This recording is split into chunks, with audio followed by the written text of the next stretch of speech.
Let's enjoy this ride. And he missed some throws, right? It's sort of what we saw earlier in the season. It wasn't clicking on every play, but earlier in the season, in those losses they had to the Browns, it seems like a year ago that those were happening. Those sort of compounded into a bigger narrative that lost them those games. He had a couple missed throws in this one, but they were able to squeak around it and get a win as a complete team. So they're going to beat you on different levels all the time. And I love Vic, his sentiment even to Lamar Jackson when giving him the speed rating, the 96. He was so complimentary of him wanting to take his spot, and his spot is at the top of the AFC right now. They have a chance to clinch the AFC North, by the way, on Thursday Night Football. You can see it right here.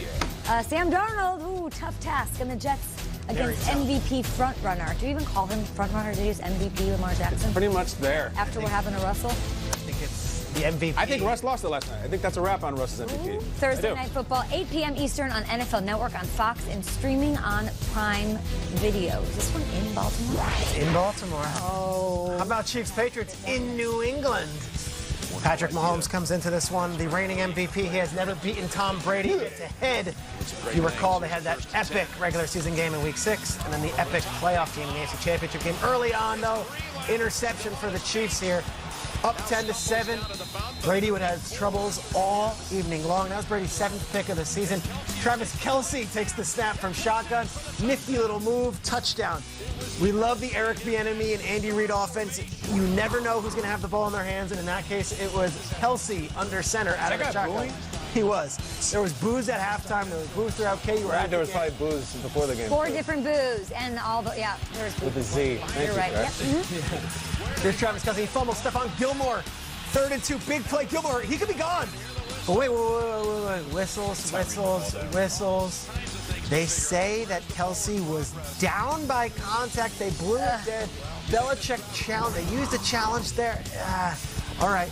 4th quarter. Would that come back to haunt them? Well, here we go. N'Keal Harry. He makes a nifty little move. We've been waiting for the rookie to make the play. He comes in. Touchdown. Touchdown. Right? No, they called him out of bounds. Okay, challenge it. Wait a second. The Patriots can't challenge it. They've already used their challenge flags.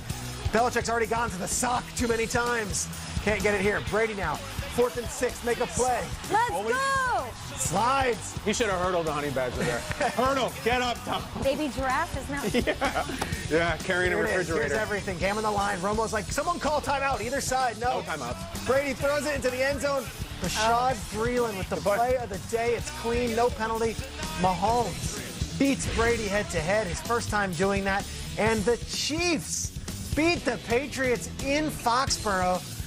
Unbelievable game. Chiefs get the victory. A lot of questions about New England, but let's focus on the winning team. Let's hear what Patrick Mahomes had to say about the huge victory. You want to beat the best. You want to go out and play against the best and give your best effort. And but it's a team game. Your team has to beat his team. That's a really good football team. This is a really tough environment to play in. And so for us to find a way to win a game, it wasn't pretty the whole time. It was just a tough, hard-fought win. You want to play against the best. I mean, these are the reigning world champions. So if you're going to do that, then you better be mentally prepared to play for 4 quarters. I thought the guys did that. I mean, that's what ended up happening, and I'm proud of them for that, you know.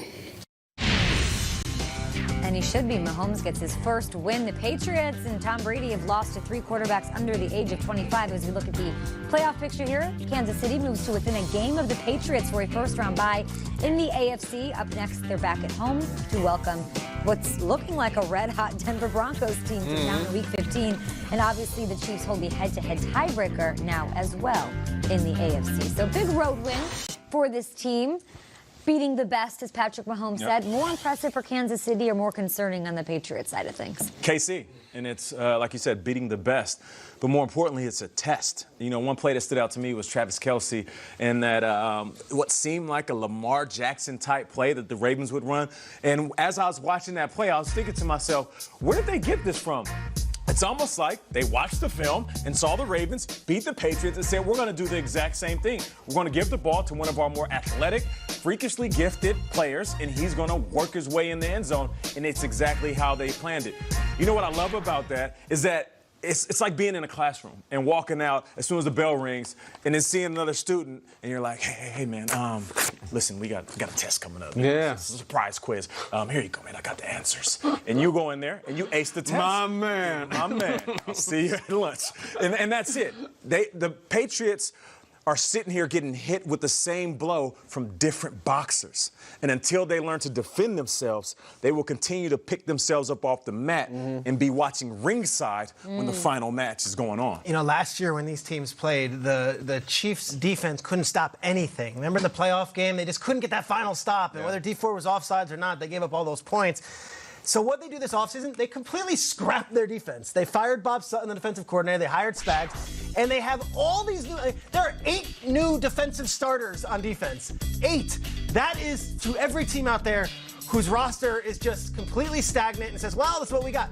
Frank Clark yesterday. Frank Clark did an amazing thing yesterday. Frank Clark was sick all week. He was in the hospital at one point. He had a stomach virus. He lost 12 pounds since Monday. Yeah. Has IVs throughout the game. Goes out there, gets the sack, makes the play.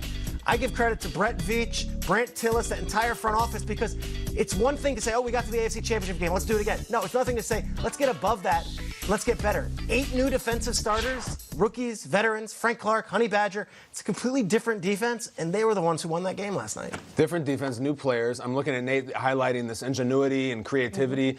If you didn't see this game, and you know everything has to be so fast and snackable these days, there was one play that sums up how the Patriots look on offense, a totally forgettable play in the fourth quarter where they had a 2nd and 12. And this is the state of your 2019 New England Patriots. 2nd and 12, like I said, 3rd and 12 rather. Can we roll the play, please, if you don't mind? What do we got? Brady's just going to drop back. Someone's in his face. He's running around, which he doesn't do, and then just chucks it to just absolutely nobody. That's the Patriots. Loop that play over and over. They jump Edelman. There's absolutely 2 guys on Edelman all the time. Yep. And Brady running out of the pocket, which is the last thing he wants to do, and then just throwing it. That is your one-play summary of the New England Patriots right now. It's not there. It hasn't been there. And my question, where in the hell is Mohamed Sanu? This might be a little in the weeds, but this was the big acquisition. Look at Sanders. 100%. And like you hear like, oh, they don't have players. Mohamed Sanu is a more than capable player who's been in huge games, who's made huge plays. He's nowhere. 13 yards, 14 yards a game. They don't throw to him. I don't know if Brady's not on chemistry with him or he's not in the doghouse or something, but he is a non-factor. And this was supposed to be the classic midseason acquisition that makes the winning catch in the title game. He's nowhere to be seen. Trick plays. We don't even throw him a 10-yard pass. If you can't find anything, at least go to that guy. And they won't. They won't. There's nothing. Can't sustain an offense on defensive PI calls and penalties and trick plays like we're talking about. So this also isn't a one-game thing, guys. Over the last 6 weeks, only the Bengals and the Jaguars have scored fewer points than this Patriots squad. Saying everything you just said, what are you ready to say about New England? I'm still on board, 100%. What does that mean? Like they're in your... I still think that New England Patriots will go to the title game. I do. We've seen this before, and you guys know how I come out. I won't jump ship. Look at that playoff picture again. Who they lost to? The Ravens, the 1 seed. The Chiefs, the 3 seed. The Texans, the 4 seed. The good teams do beat them. It's not like they're invincible here. And it's very easy and very convenient to say, well, they lost everybody and the Patriots are screwed. Where do you come out? I would take the field over the Patriots. They lost at home. I mean, I would think Super Bowl, I would go with the field. At least one of those 3 teams. I've seen it with my own eyes in the last month, them lose to all those teams. And I don't see them stopping these teams. They don't score enough points. There's a great irony that's been pointed out a bunch of times yesterday about the fact that they lost to Kansas City. And then next week they're on to Cincinnati, literally. Like, you don't think we've been down this road before? I have, and it never ends well. I'm not walking down it. It's where the sidewalk ends. In December? It's late. I'm not. Listen, I'm Kay. just saying. It doesn't go through Foxborough. No. Listen, I'm with you. We're at DEFCON 2. It's really concerning. Very concerned. I have faith in Bill Belichick. He's still got time. Patriots are the field in the AFC. You would take the Patriots still. Not to get to the Super Bowl, to get to the title game. Yeah, I would. What do you guys think out there? But to Peter's point, when you look at the teams they lost to, you got the Baltimore Ravens, the most dynamic quarterback. The Kansas City Chiefs, he's a dynamic quarterback in itself. Houston Texans have Deshaun Watson. Josh Allen is coming, a very athletic quarterback. And Duck Hodges, say whatever you want. My dude is winning games. Just saying, they struggle with very confident, young, athletic quarterbacks. That might be their kryptonite. I still think this is one of the best defenses they've ever had. I mean, I think this goes back to McGinnis and Brewski and all them, and I think it looks a little different. And don't get me wrong. Someone watching this right now, you're an idiot. You know what you're talking about. You see how bad. I did see how bad they were. I've seen how bad they are before, and I don't think they've had a defense this good. I will still stay on them to get to the title game. Well said. Even Patriots fans are down in the. Oh, they're big time. Yeah, I mean, you can follow. You might be on an island right now. That's okay. I like it. It might be the first time the Patriots players are in the Pro Bowl. I'm getting to appear any long time. But you have to vote in there, guys. It's the 2020 Pro Bowl roster. Make your pick. Enter to win exclusive prizes at NFL.com/Pro Bowl vote. The 2020 Pro Bowl presented by Verizon is Sunday, January 26th at